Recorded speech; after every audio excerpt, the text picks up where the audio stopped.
guys, here's Echo from Pektis Studio. Today I have a fun little look back sort of video to show you. It's basically our graphic design journey for Fintastic Sea. You would never imagine how much energy we put in for graphic design. In fact, 1 week before the campaign went live, we're still trying to fix that. So it was a very stressful time, but now when I look back, we really worked really hard. Every time we change the graphic design, obviously something of the game design has changed. So I figured this is going to be a fun video to show you how much has changed since the game ever started. I put up, you can see all the folders that we have here. I mean, there's one number missing. This missing number 6, I think.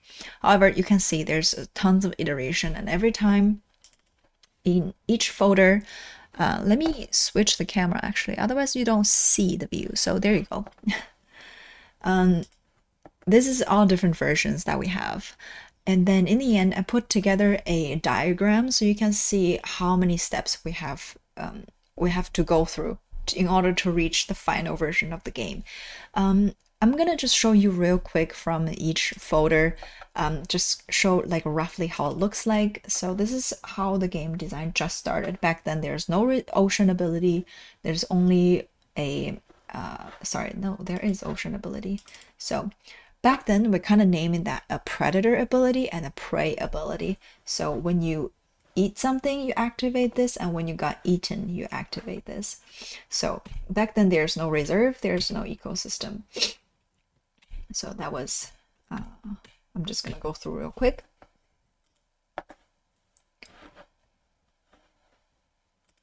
And then number 2 version, let's see.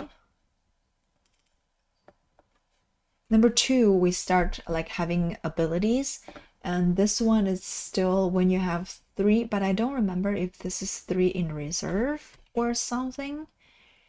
No, this is ocean ability, sorry.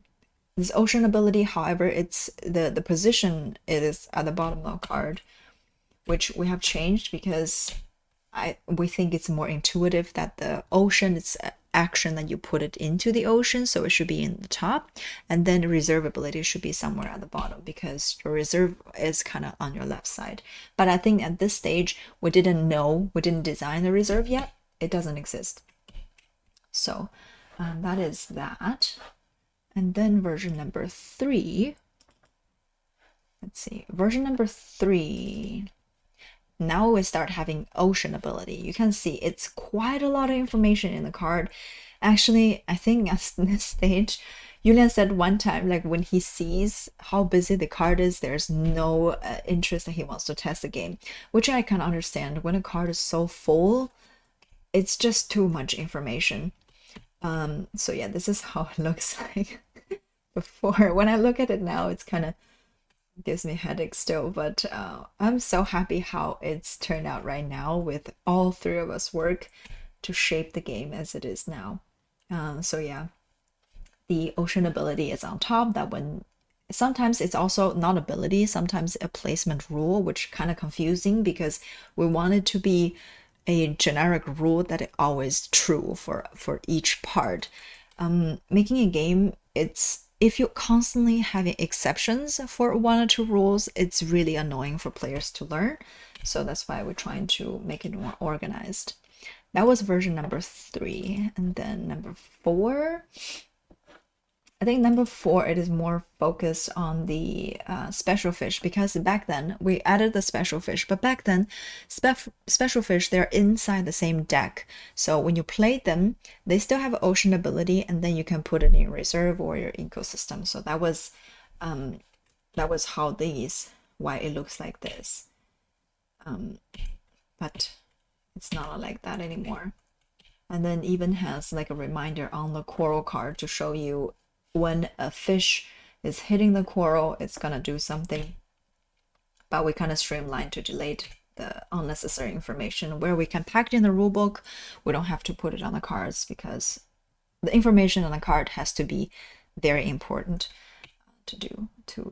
because it's a card game. We don't have much space. And then let's go to the next version. Cannot find my mouse. Next version, I think this version doesn't change much. I'm just gonna flip through it. Yeah, this version doesn't change much. Some of the ability will kind of make the ocean ability has a red frame, and then like a big fish has a different icon. So yeah, that is that.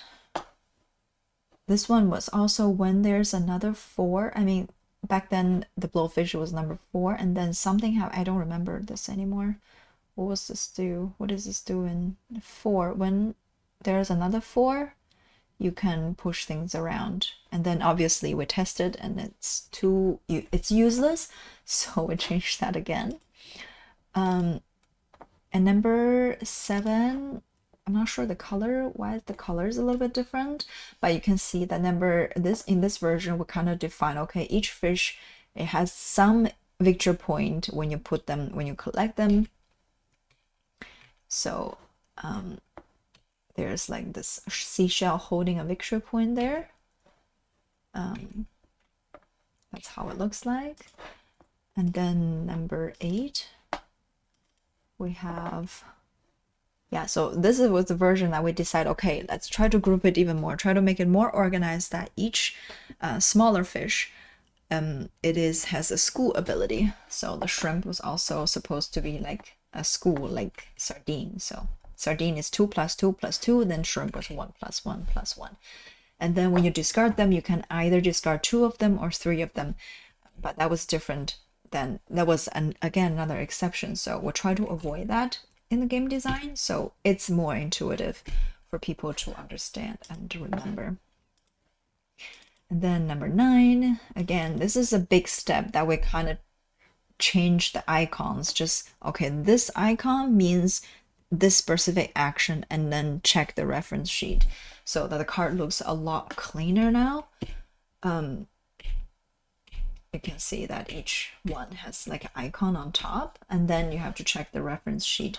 However, we changed that again because there's a good balance between how often you want the player to check the reference sheet. So if it needs some specific example how things is being done, in the reference sheet we have really clear examples how this action needs to be activated.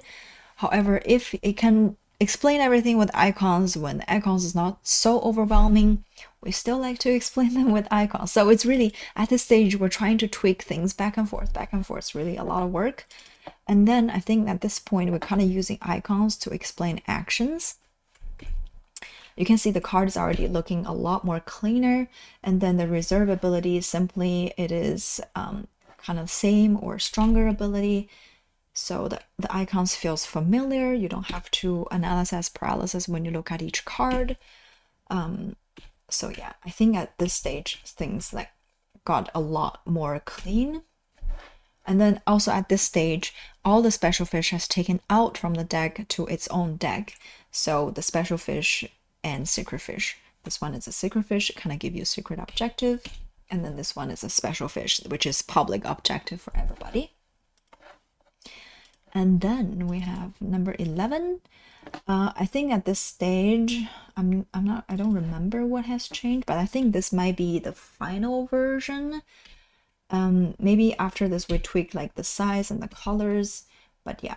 Oh yeah, icons still change because some of the icon doesn't look like this anymore. But this is how it looks like in the version, this version. So I believe in number 12 and number 13, the folder is empty. However, this is only the big step that we took that is worth kind of noting that it has a big change for graphic design, but obviously in between, every time we test, we change something. Sometimes we just use like Sharpies, the mark on the card, just for 1 or 2 card. These are obviously not in kind of this folders, but here I have a progress. You can see what are the steps. So this is the first step. We only have a predator and prey ability, and then we added special fish. And then ocean ability was on the bottom, which I personally feel like it should be on top, because when you play a fish, it's like the action of doing that on top. So we changed that again, and then we added the reserve, and then also the special fish has a reserve ability and ocean ability. And then this one, we're tweaking the ability for the reserve. And then this one, I think it's just upgraded for this one. So instead of like one banner, kind of two banners. So this one indicating in the ecosystem, this one indicating in the reserve. It's just ended up having a lot of space taken from the card, make the card looks very busy. And then this version, I think each fish kind of give you a victory point. That's why you start having victory point down the card. And then we tested, we don't like it. And then I think afterwards, you can see more attempt for the special fish, because at that time it's still like you can put it on left and right, and then give you victory point. So if I go down, kind of the same. I don't know what's the difference between this two iteration. Yeah, the ability has changed on top. So yeah, there's a lot of balancing, If you are curious about amount of things that we have to balance for this game, go look at, I don't know where, I made a video about the system we have to balance in Fintastic Sea, which is 3 different systems. That's why it's a lot of work. And then we go to the next iteration, which is kind of close to what we have now. One icon on top, very clean, and then bottom is one icon only, which is very close to the ocean ability. And then this stage that the secret fish has taken out, and we added the ocean wave card, which is telling you the round count. It's a round counter as well as the wave direction. We actually got the suggestion from one guy that we met in Brettspiel, and then he's actually a marine biologist. We have to thank him for giving us this idea that he always have problems tracking the rounds as well as kind of remembering it. So back then, before this point, we kind of just remember it, just like counting, okay, round 1, 2, 3, 4. However, having this card is genius, that not only it shows you that the wave going to this direction, you would never forget it, but also it kind of shows you how many rounds is finished, because on the back of this card it tells you for 6 players it's 3 to 4 players is 6 rounds, and for 2 players 8 rounds. So yeah. And then at this stage, I think we have some readability problem with the icon, because you can see that this icon is not very visible in the purple background. So hence to the next iteration, we added more contrast for the icons, changed the color for the reserve. We still got the critique that people say, I cannot recognize this is icon for reserve, because for me, it kind of looked like a shoe. So we had to change that again.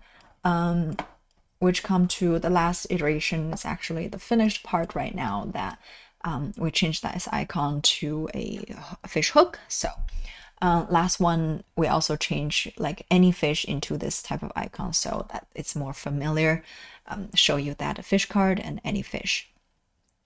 And in the end, we're able to actually reuse this icon, because if you look at this icon, it is tri-colored with a fish. So that means small, medium, big fish. However, we can also reuse this icon, just change the color on it into like a small and medium card and a fish. So it is more intuitive for people to understand any fish in which group.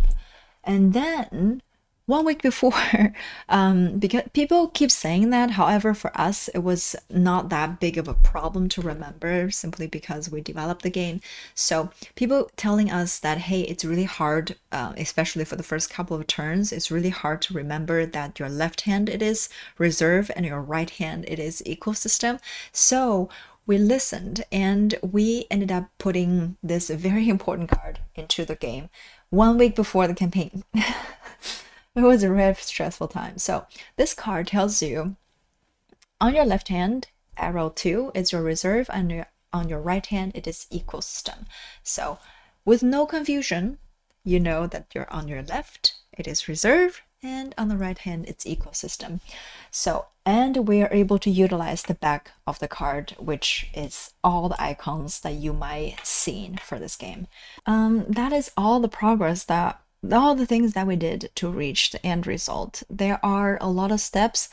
If you watch our other video in the series, you know there's a lot of balancing, there's a lot of theme and mechanics we have to kind of work together. That's why this game took very long. And there's also a problem that initially we want this game to be an easy card game, and it kind of drifted away from that initial concept because we, three of us, we prefer a little bit more complex game. So in the end, Fintastic Sea, it is a strategic kind of a midway, like a Kennerspiel level. So with that being said, and also show all the progress, I think we're really happy about how the game turned out. If you like this type of video, I'm not sure if it's like what kind of information can you learn from us, struggles, I'm not sure.